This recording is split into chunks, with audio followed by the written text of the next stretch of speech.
Barkanku da zuwa tashar Action Hausa Series. A inda muke kawo muku tarihin Kano da kewaye, wanda kuma muke kewayawa gurare daban-daban na cikin jihar Kano. Cikin gidan sarauta, inda za ku ga yadda aka yi ginin gidan sarautar, da kuma irin gurare daban-daban da sarki da mutanensa suke zama, da yadda aka yi wasu fadoji, da yadda aka dinka wata badakala da wanda suke ƙoƙarin kawo wa Kano ɗin hari ta hanyoyi daban-daban tun a wancan lokacin, da kuma irin yadda ake sulhunta al'amarin, da irin yadda turawa ma suka zo suka ci Kano ɗin da yaƙi. Menene ya faru?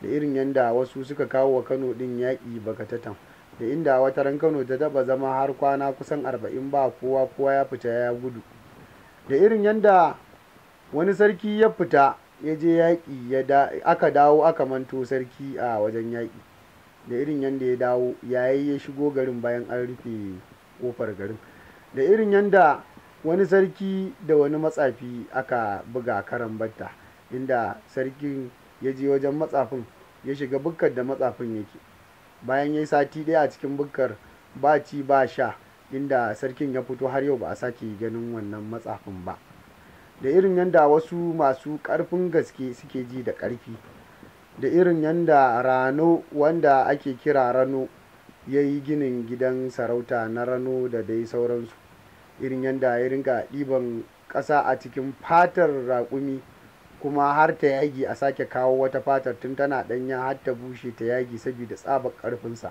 inda yake hawa yake zuwa yake kai ƙasar da ake ginin gidan. Akwai abubuwa dai na al'ajabi da za su dinga zuwa muku a wannan tasha ta Action Hausa Series. Ku dai ku danna subscribe, ku tara ku jira ku ga yadda za mu rinka sako muku tarihi wanda ya kai shekara kusan 1000 ko kuma shekara 900 da 'yan kai har izuwa yanzu. Muna nan ɗauke da tarihin abubuwa na ban al'ajabi wanda suka dinka zuwa, irin yadda aka gina gidan sarauta, da yadda tsuntsayen nan wato da jemagu suke na gidan sarauta, da yadda aka yi kiwon wani zaki a gidan sarautar, da yadda wato wata macijiya ta taɓa nannaɗe wani sarki tun kafin ma ya zama sarkin, da irin yadda mahaifinsa ya zo ya kalla ya ce wasa take masa. Abubuwa da dama na al'ajabi akwai su a cikin wannan tarihi na Kano da kewaye, wanda zai dinga zuwa muku daga bakina, wato Nura Ado, wanda aka fi sani da Nura Action. Bayan makaman Kano Yusa, wato mai kamawa sarki aiki, ya ci gaba da ginin ganuwa bayan ya baro wato ƙofar shinkafa, inda kuma yanzu za mu ga wace ƙofa ya tunkara. Daga ƙofar shinkafa ginin ya ci gaba ya nufi wato ya yi yamma sosai da nisa, har ya biyo ta Gwarangwamawa da Warure har zuwa Makasa, daga nan ya doshi Goron Dutse. Gini ya ci gaba da tafiya da nisa, ya yi yamma sosai har ya iso daidai asibitin nan na Aisami. Daidai nan makaman Kano Yusa ya tsaya, daga daidai inda makaman Kano ya Yusa ya tsaya ya shata inda aka gina babban soro, ƙofar ganuwa, wato ƙofar gari mai fuskantar kudu. Hanyar zuwa Gwale aka yi mata babban ƙyaure na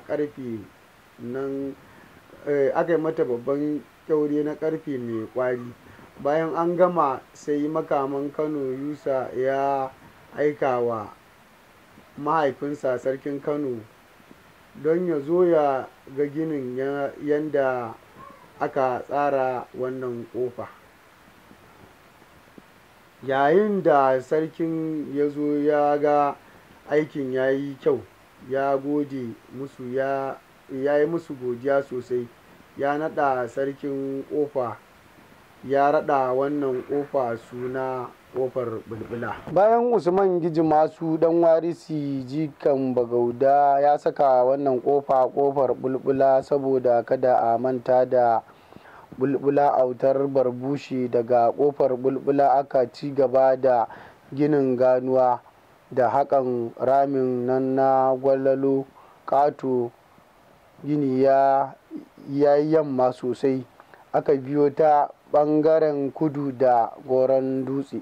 Daga nan ginin ganuwa ya dangana da wato ƙofar wadda aka fara ginawa, wato ƙofar kansakali. An fara ginin ganuwar shekara ta 1112 miladiya.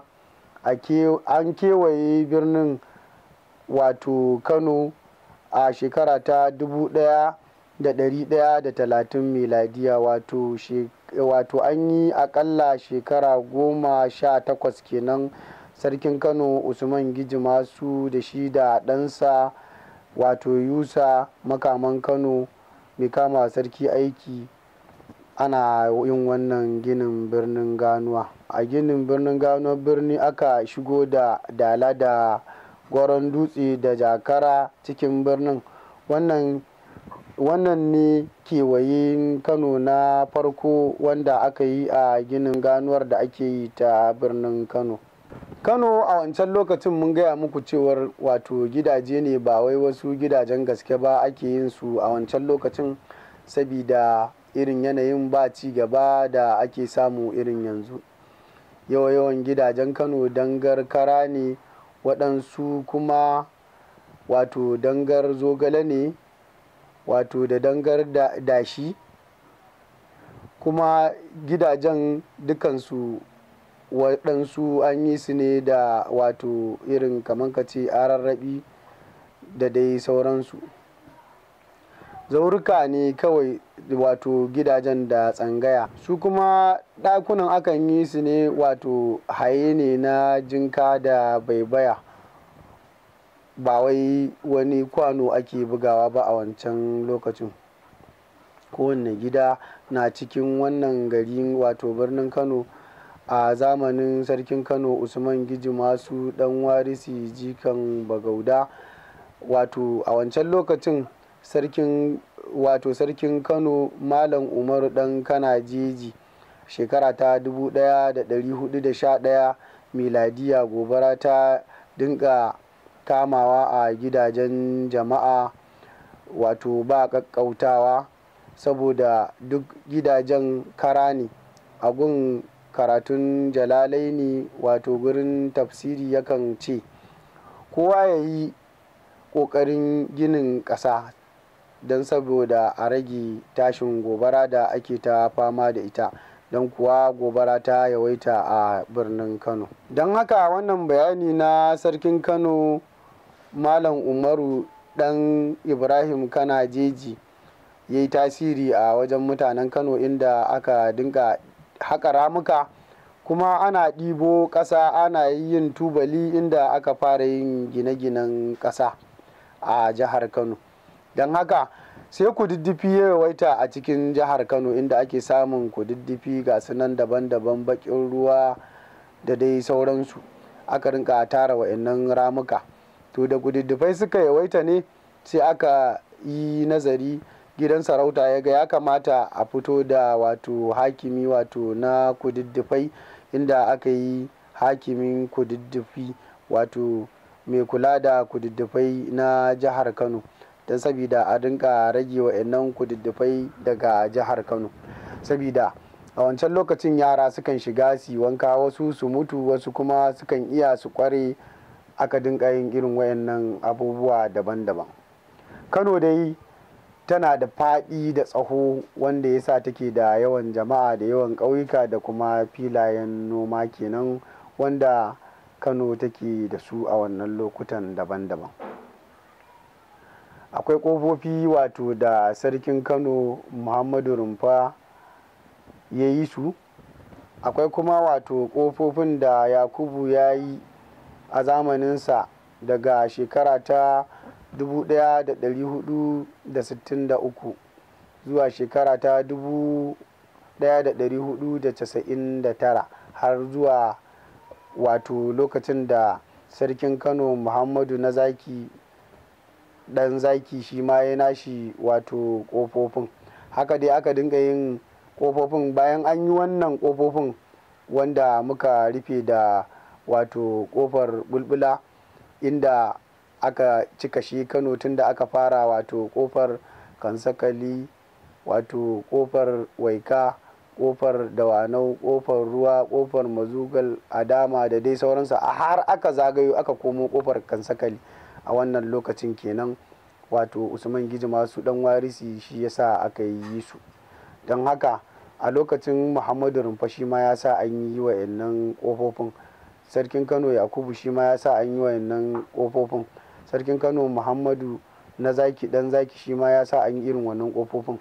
To idan suka tashi za su yi kofofin ne sai sukan wato faɗaɗa birnin, sabida a wancan lokacin birnin an riga an yi kofofin, kuma Kano ta sake tumbatsa ta sake cika. Don haka ana son a daɗa ƙara wato girman birnin Kano da ganuwar, don sabida a sake shigo da wasu kar a basu a gefen gari.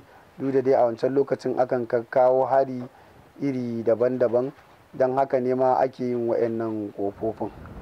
Za mu ci gaba da kawo muku wayannan tarihi, inda za mu dinka bai fito da abubuwa daban-daban wanda za ku dinka gani, kuma za ku ji daɗin yadda tarihin Malam Bahaushe yake, inda za ku tabbatar da cewa tabbas Bahaushe ma yana da asalinsa sosai 100%.